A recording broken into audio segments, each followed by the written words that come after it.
Hello बच्चों, welcome back to the channel Commerce Heroes classes. और already आप लोगों ने लेक्चर नंबर 1 देख लिया होगा अकाउंटेंसी का। I hope so. This is now lecture number 2। हम लोग स्टार्ट कर दिया था हमने क्लास 11th के अकाउंट्स के साथ। और बच्चों, क्लास 11th की जो अकाउंट्स है ना, इतना ज़्यादा सिंपल सा टॉपिक है। मतलब आप लोग ये मत सोचना कि ये मैथ्स की तरह है। नहीं यार, मैथ्स एकदम डिफरेंट सब्जेक्ट है, अकाउंट्स एकदम डिफरेंट सब्जेक्ट हो जाता है। बीइंग अ कॉमर्स स्टूडेंट अगर मैं आप लोगों को बताऊं तो this was my one of the favourite subject. पता है एक सब्जेक्ट फेवरेट कब हो जाता है बच्चों? सुनो मेरी बात, सुनो, थोड़ा सा ज्ञान भी ले लिया करो वीडियो स्टार्ट होने से पहले। बाकी तो बच्चों पूरा 15 मिनट आपको ज्ञान मिलने ही वाला है। बच्चों क्या हो जाता है, देखो, एक सब्जेक्ट से प्यार कब होता है हमें, या एक सब्जेक्ट अच्छा कब लगता है? जब हमें चीजें समझने होने जब समझ में आती है और बच्चों चीजों के करेक्ट आंसर्स निकल जाते हैं। लेट सपोज अभी मैं अकाउंट्स आप लोगों को समझा रहा हूँ, आगे चल के हम लोग प्रैक्टिकल्स करेंगे। अगर आप लोगों ने सारी चीजों को अच्छे से समझ रखा है और आपके आंसर्स क्या करते हैं, सर मेरे आंसर्स के साथ मैच करते हैं, तो आपको सब्जेक्ट ऑटोमेटिकली क्या लगेगा? अच्छा लगेगा। और उस सब्जेक्ट में जब आपके स्कूल में यूटीज होंगे, टेस्ट होंगे, आप लोगों के अच्छे नंबर आएंगे, तो आपको वो सब्जेक्ट क्या हो जाएगा? आपका फेवरेट सब्जेक्ट हो जाएगा। लेकिन अगर ऐसा हुआ कि सर आप लोगों के जो आंसर्स है मेरे आंसर्स के साथ मैच नहीं कर रहे, या अगर आप लोगों के स्कूल में नंबर नहीं आ रहे, तो वो सब्जेक्ट क्या बन जाता है? एक प्रॉब्लम बन जाता है हम लोगों के लिए। तो भैया प्रॉब्लम क्यों बनता है वो? क्योंकि हमने टीचर की बात को ध्यान से नहीं सुना था। तो चलो स्टार्ट करते हैं विद लेक्चर नंबर 2। जिसने अभी लेक्चर नंबर 1 नहीं देखा तो यहाँ पर आई बटन देख लेना, बिकॉज अभी ये आपके लिए नया नया सब्जेक्ट है। चाहे हम टॉपर्स की बात करें, चाहे हम एवरेज स्टूडेंट की बात करें, सारे जने जो ना अभी ऐसे है, सेम लाइन पर है। जो टॉपर्स है उन्होंने भी पहले नहीं पढ़ रखा, और जो एवरेज स्टूडेंट है उन्होंने भी पहले नहीं पढ़ रखा। अब भैया देखना ये है कि कौन इन वीडियोस को देख के फटाफट से इसको लर्न वन करके कॉन्सेप्ट को समझ के और आगे निकल जाएगा। चलो सर, बात करते हैं आज एक नए टॉपिक के साथ। लास्ट क्लास में हमने क्या सीखा था सर? लास्ट क्लास में हमने दो चीजें सीखी थी। एक तो हमने सीखा था कैपिटल की। कैपिटल क्या होती है सर? किसी भी बिजनेस को स्टार्ट करने के लिए पैसे लगते हैं। तो प्रोप्राइटर, प्रोप्राइटर मतलब ओनर, जब भी बिजनेस में पैसे लगाते हैं उसको हम क्या बोलते हैं सर? कैपिटल बोलते हैं। फिर सर हमें एक वर्ड पढ़ा था एसेट्स। क्या वर्ड पढ़ा था सर? एसेट्स। एसेट्स क्या होती है sir? Anything that helps me to do the business and earn the money. कोई भी ऐसी चीज जो मेरे को बिजनेस करने में हेल्प करे और मुझे पैसे कमाने में हेल्प करे, उसको मैं क्या बोलता हूँ बच्चों? एसेट्स बोलता हूँ। और मैंने आपको बताया था assets mainly two types of assets होती है। नॉन करंट एसेट्स होती है, करंट एसेट्स होती है। ठीक है। करंट एसेट्स वो एसेट होती है जिसको आपने खरीदा था बेचने के लिए। करंट एसेट्स को क्यों खरीदा था सर? बेचने के लिए। And convert into cash with in 1 year. और नॉन करंट एसेट्स क्या होती थी सर? जिसको मैंने खरीदा था बिजनेस में कंटिन्यू यूज करने के लिए, मैं उसको बेचने नहीं वाला था, बल्कि उससे मैं पैसे कमाने वाला था नॉन करंट एसेट से। फिर हमने सीखा था non current assets are of two types. एक होती है tangible assets, intangible. Tangible assets वो एसेट है जिसको आप देख सकते थे, टच कर सकते थे, और क्या कर सकते थे sir? Which take some physical existence, that is tangible assets. Intangible assets वो एसेट्स थी सर जिसको देख नहीं सकते, जिसको टच नहीं कर सकते, सिर्फ क्या कर सकते हैं सर? महसूस कर सकते हैं। कि सर आपकी क्लास को देख के सर मजा आ जाता है और दिल करता है कि सर सिर्फ हम आपसे पूरे दिन अकाउंट्स पढ़ते रहे। ठीक है यार, पढ़ लो। ठीक है। चलो आगे बात करते हैं सर लाइबिलिटी के साथ। अब लाइबिलिटी का मतलब क्या होता है? अगर हिंदी में मैं एक वर्ड बताऊं ना, लाइबिलिटी का मतलब होता है कर्जा। क्या होता है लाइबिलिटी का मतलब सर? कर्जा। ठीक है। कर्जा मतलब सर हिंदी में इतना ज्यादा बोल रहे हो आप सर? कर्जा का मतलब है आपने किसी से पैसे उधार पे ले रखे हैं, that is known as liability. It refers to the amount which the firm owes to outsider. Firm owes to outsider मतलब जो आपकी कंपनी को देने हैं बाहर वालों को। आउटसाइडर्स, ओज मतलब आपने किसी से पैसे ले रखे हैं। लेट सपोज मान लो एक बैंक है, बैंक बैंक से आपने क्या लिया? मान लो बैंक से मिस्टर राहुल एक बंदा था, उसको कार परचेज करनी थी, पैसे नहीं थे उसके पास, तो उसने बैंक से क्या लिया बच्चों? कार लोन लिया। क्या लिया उसने? कार लोन लिया। ध्यान से मेरी बात को समझना। तो मिस्टर राहुल ने बैंक से कार लोन लिया। सर कुछ तो शुद्ध लिख लिया करो सर, हम क्या बताएंगे किसी को कि हम किससे पढ़ रहे हैं? सर आपकी राइटिंग अच्छा ना। ये लो, ये जो है बैंक, बैंक ने जो है ना कार लोन दिया। क्या दिया? Car loan to mister Rahul. Sir loan में एन आता है, किसको? मिस्टर राहुल। तो मान लो कितने का? 10 लाख रुपीज का। बेटा जिसने पैसे लिए हैं ना उसके लिए होती है लाइबिलिटी। तो मिस्टर राहुल ने क्या लिए थे सर? पैसे लिए थे। तो मिस्टर राहुल के सर पे क्या आ गई बच्चों? लाइबिलिटी आ गई। लाइबिलिटी का मतलब कि सर मुझे किसी के पैसे क्या करने हैं? वापस करने हैं। तो राहुल को आज नहीं तो कर बैंक वालों के पैसे क्या करने पड़ेंगे सर? वापस करने पड़ेंगे। तो राहुल के लिए ये क्या बन जाता है बच्चों? कार लोन लाइबिलिटी बन जाता है। और बैंक को क्या होगा? देखो बैंक ने अगर 10 लाख रुपीज दिए, क्या वो 10 लाख रुपीज वापस लेगा कि इंटरेस्ट के साथ पैसे लेगा? ऑब्वियसली सर, बैंक पागल थोड़ी ना है सर। बैंक तो इंटरेस्ट के साथ अपने पैसे लेगा ना। तो मान लो इसके ऊपर जो इंटरेस्ट था वो था 10% पर एनम। क्लास 10th में आप लोगों ने इंटरेस्ट शायद निकालना सीख रखा होगा। सर 10 लाख का लोन है, 10 लाख में कितनी जीरोज आती है? 5 6। 1 2 3 4 5 6, 6 जीरोज आ गई। क्या कर दिया हमने सर? 10% कर दिया। सर 10% को हमने काटा तो कितना निकला बच्चों? 1 लाख रुपए निकला। तो मतलब मिस्टर राहुल को जो प्रिंसिपल अमाउंट है, प्रिंसिपल अमाउंट भी देना पड़ेगा प्लस इंटरेस्ट अमाउंट भी देना पड़ेगा। प्रिंसिपल अमाउंट कितने का सर जी? 10 लाख रुपीज का।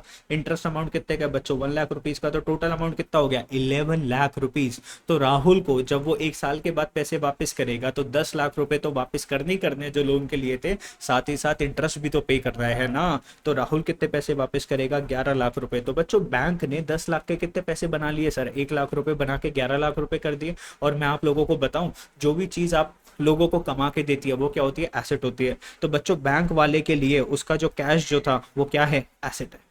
बैंक वालों के लिए उसका कैश क्या है? एसेट है। सर 10 लाख रुपए ने कितने पैसे हो गए सर? 10 लाख रुपए कन्वर्ट हो गए 11 लाख रुपए के अंदर। और राहुल के लिए क्या है? ये चीज लाइबिलिटी है, क्योंकि राहुल को पैसे वापस करने हैं। तो बेटा जिसने भी पैसे लिया है ना, जब भी आपके पास पैसे और पैसों के साथ क्या है? टेंशन आए, तो उसको क्या बोलते हैं? लाइबिलिटी बोलते हैं। ध्यान से समझना मेरी बात। यहाँ पर बच्चे आए पढ़ने के लिए, उन्होंने मेरे को फीस एडवांस में दी कि लो सर आप पूरे साल की फीस पकड़ो। उन्होंने मेरे को फीस एडवांस में दे दी।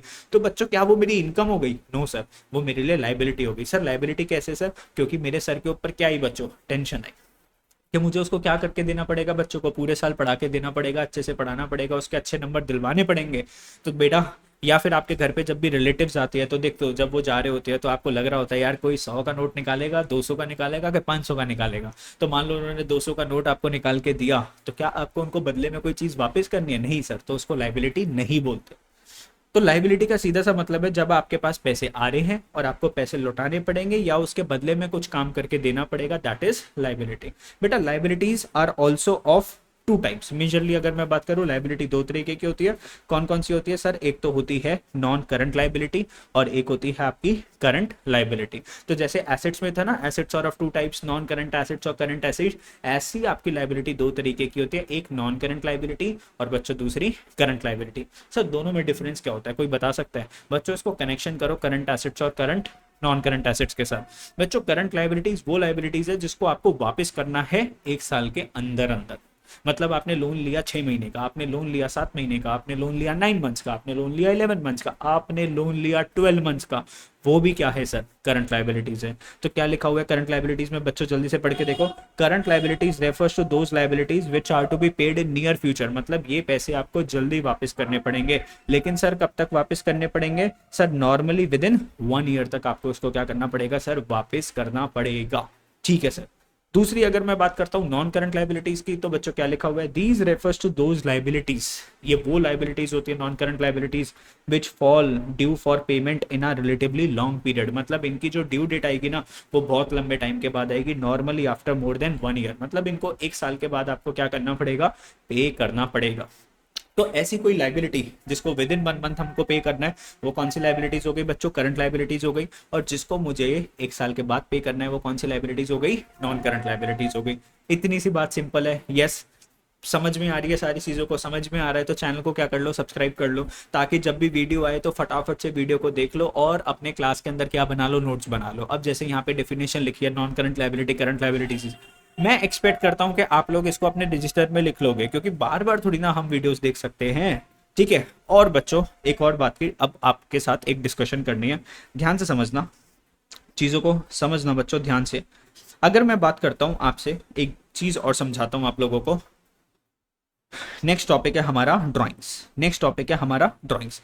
बेटा जब मैं बिजनेस के अंदर जो मैं पैसे लगाता हूँ बिजनेस को स्टार्ट करने के लिए, उसको मैं क्या बोलता हूँ? कैपिटल। और जब मैं उस पैसे को निकाल लेता हूं फॉर पर्सनल यूज, मान लो मैंने अपने बिजनेस में से या तो कुछ पैसे निकाल लिए या फिर कुछ गुड्स निकाल लिए। लेट सपोज मेरे पापा के खुद की अपनी स्टेशनरी की दुकान है, एग्जांपल की फॉर्म में अगर मेरे फादर की स्टेशनरी की दुकान है, मुझे रजिस्टर की जरूरत थी, तो मैं किसी दूसरे स्टेशनरी वाले भैया से खरीदूंगा कि अपनी खुद की स्टेशनरी की दुकान से रजिस्टर निकाल लूंगा? ऑब्वियसली सर आप खुद की रजिस्टर की दुकान से, मतलब अपने रजिस्टर की दुकान मतलब स्टेशनरी की दुकान से रजिस्टर निकाल लोगे। तो बेटा इसको क्या बोलते हैं? ड्राइंग्स बोलते हैं। तो जब भी आपने बिजनेस से या तो कैश निकाला, किस चीज के लिए? पर्सनल यूज के लिए, या फिर आपने बिजनेस से गुड्स निकाले, किसने निकाले हैं? ओनर ने निकाले हैं। किस चीज के लिए निकाले हैं सर? पर्सनल यूज के लिए निकाले हैं। तो देखो क्या लिखा होगा?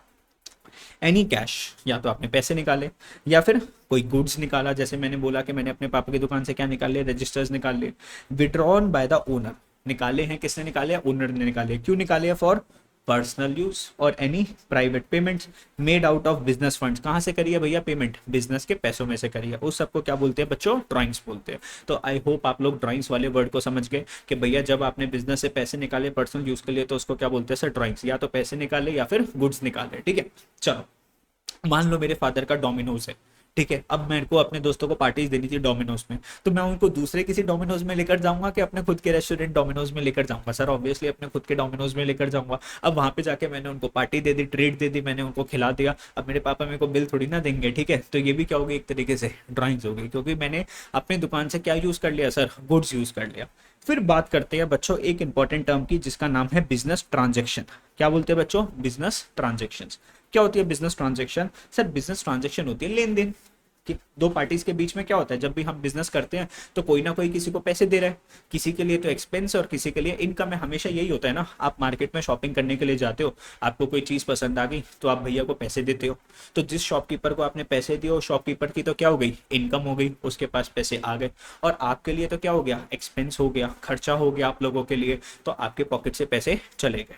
तो बेटा जब भी हम बिजनेस करते हैं तो हम पता है कौन सी एक्टिविटी करते हैं, इकोनॉमिक एक्टिविटी करते हैं। सर ये इकोनॉमिक एक्टिविटी क्या होती है? सर इकोनॉमिक एक्टिविटी वो एक्टिविटी है जिसको हम करते हैं प्रॉफिट कमाने के लिए। जैसे मान लो तुमको क्या लग रहा है, मैं यूट्यूब की वीडियो क्यों बना रहा हूँ, प्रॉफिट कमाने के लिए? नहीं सर नहीं, आप लोगों का प्यार कमाने के लिए। सर प्यार कैसे दें हम आपको? बेटा वीडियो को लाइक करके। अब business transaction is an, business transaction क्या है, एक इकोनॉमिक एक्टिविटी है, मतलब मैं बिजनेस क्यों कर रहा हूँ, प्रॉफिट अर्न करने के लिए ऑफ द बिजनेस, ठीक है, that changes it's financial position. तो बिजनेस ट्रांजैक्शन एक इकोनॉमिक एक्टिविटी है बिजनेस की जो कि चेंज करती है उसकी फाइनेंशियल पोजीशन। फाइनेंशियल पोजीशन का मतलब क्या होता है सर, जब भी मैं कोई बिजनेस की ट्रांजैक्शन करता हूं, मतलब कोई भी लेन देन होता है, तो जब भी मेरे बिजनेस की एसेट्स के अंदर या मेरे बिजनेस की लाइबिलिटी के अंदर जब भी कोई चेंज आ जाता है, जब भी कोई चेंज आता है उसको मैं क्या बोलता हूँ कि मेरी फाइनेंशियल पोजीशन में क्या आ गया, चेंज आ गया। बच्चों अगर मैं किसी भी पर्सन की financial position, financial position Hindi में बोलूँ तो औकात अगर पता लगानी है, तो आपको उसकी दो चीजें देखनी है, आपको उसकी एसेट्स देखनी है और आपको उसकी क्या देखनी है, लाइबिलिटी देखनी है। लेट सपोज अगर आज हम financial position of Mukesh Ambani बात कर लेते हैं, सिर्फ एग्जांपल ले रहा हूँ, किसकी बात करते हैं, मुकेश अंबानी की बात करते हैं। तो मान लो अगर मुकेश अंबानी के पास जो एसेट्स है, एसेट्स वो कितने की है, 100 करोड़ की, एग्जाम्पल बोल रहा हूँ, एसेट्स बहुत सारी है उनके पास, उनका घर ही 500 600 करोड़ के। और सर अगर मैं बात करता हूँ मुकेश अंबानी की लाइबिलिटी कितने की हो गई, 80 करोड़ की। तो एक बात बताओ, इस बंदे के पास नेट में कितने पैसे हैं, इस बंदे की नेटवर्थ कितनी है? आप देखते हो जब भी वर्ल्ड रिचेस्ट पर्सन वगैरह जो आते हैं कि sir world richest person is Elon Musk, world richest person is this, world richest person is that, तो वहां पे एक वर्ड लिखा होता है नेटवर्थ। क्या लिखा होता है, नेटवर्थ। नेटवर्थ हमेशा एक पर्सन की कैसे निकाली जाती है, एसेट्स माइनस लाइबिलिटीज। अब एक बात बताओ, मैंने बोला मुकेश अंबानी के पास 100 करोड़ के एसेट्स है, लेकिन बेटा उसके वो सर पे उधार भी तो कितने का है, 80 करोड़ का। अगर वो 100 करोड़ की चीज है उसके पास, लेकिन 80 करोड़ बाहर वाले को देनी है, तो नेट में देखोगे उसके पास कितने पैसे है? सर नेट में तो 20 करोड़ ही हुए ना, तो उसकी फाइनेंशियल पोजीशन कितनी निकल के आई, सर 20 करोड़ का बंदा बना। कितने का बंदा बना, 20 करोड़। तो जब भी आपको किसी की फाइनेंशियल पोजीशन निकालनी होती है, नेटवर्थ निकालते हो आप, और नेटवर्थ कैसे निकालते हो सर, एसेट्स में से लाइबिलिटीज को माइनस करके। तो whenever business transaction takes place it results a change in the value of some of the assets. तो जब भी आप कोई बिजनेस में लेन देन करते हो तो बिजनेस की एसेट्स के अंदर चेंज आता है, बिजनेस की लाइबिलिटी में चेंज आता है, और बिजनेस की कैपिटल में चेंज आता है। समझे बच्चों मेरी बात? नहीं समझे? इसको क्या बोलते हैं, बिजनेस ट्रांजैक्शन। तो बच्चों आज हमने क्या सीखा सर, आज हमने ड्राइंग सीखा, आज हमने बिजनेस ट्रांजैक्शन सीख लिया, और बच्चों आज हमने एक और चीज सीख ली जिसका नाम क्या होता है, liability. Sir types of liabilities कौन कौन सी होती है? सर नॉन करंट लाइबिलिटी होती है, और कौन सी लाइबिलिटी होती है बच्चों, करंट लाइबिलिटी होती है। इतनी सी बात मुझे ऐसा लगता है कि आप लोगों के समझ में आ गई होगी। अब एक छोटा सा कॉन्सेप्ट करते हैं जिसका नाम क्या है, एक्सपेंसेस। एक्सपेंसेस का मतलब होता है खर्चा।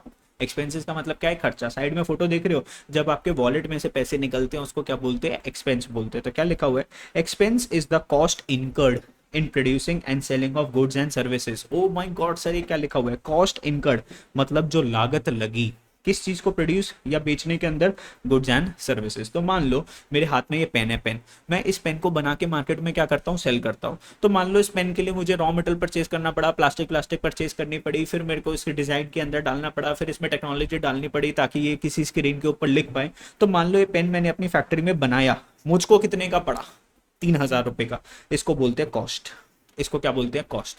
कि मुझे ये बना के कितने का पड़ा सर, 3000 का। अब क्या मैं उसको मार्केट में 3000 का ही बेच दूं, लल्लू हूं क्या मैं, है बोलो जल्दी से बताओ, कौन सा ऐसा बंदा होगा जो 3000 की चीज को 3000 में ही बेच देगा? सर ऑब्वियसली इसके अंदर आप क्या ऐड करोगे सर, प्रॉफिट ऐड करोगे। तो जब मैं कॉस्ट प्राइस, बेटा इसको क्या बोलते हैं, कॉस्ट प्राइस। कॉस्ट प्राइस के अंदर जब मैं प्रॉफिट मार्जिन को ऐड करता हूं तो क्या निकल के आता है, सेल्स प्राइस निकल के आता है। पढ़ा होगा आपने बचपन में, सर 3,000 की चीज थी, उसमें प्रॉफिट ऐड करा, तो मान लो मैंने इस पे 1,000 का प्रॉफिट ऐड करा, तो मार्केट में मैं ये पेन कितने का सेल कर दूंगा बच्चों? 4,000 का सेल करूंगा। कितने का सेल करूंगा? 4,000 रुपीज का। सर आप प्रॉफिट ज्यादा नहीं कमा रहे? अरे भाई क्या हो गया, तुम भी कमा लो, क्या दिक्कत है? तो 3,000 रुपए का पेन था जिसको बोला कॉस्ट प्राइस, उसमें मैंने प्रॉफिट ऐड करा, तो सेल्स प्राइस निकल के आया कितने का? 4,000 का। तो एक्सपेंस क्या है? Cost incurred. किस चीज के ऊपर? बनाना एंड बेचना। किसको? Goods and services. ठीक है, इतनी सी बात समझ गए? Yes sir. आगे चलते हैं बच्चों, और चीजों को समझते हैं, और चीज़ों को समझ ले सर। और चीज़ों को समझने के लिए सबसे पहले हमें समझना पड़ेगा बिजनेस ट्रांजैक्शंस को। बिजनेस ट्रांजैक्शंस को समझते हैं बच्चों नेक्स्ट वीडियो के अंदर। आई होप आप लोगों को ये वाली वीडियो समझ में आई। वीडियो अगर अच्छी लगती है तो चैनल को क्या करना है सर? सब्सक्राइब करना है, वीडियोस को लाइक करना है, दोस्तों के साथ शेयर कर देना। Bye bye, thank you.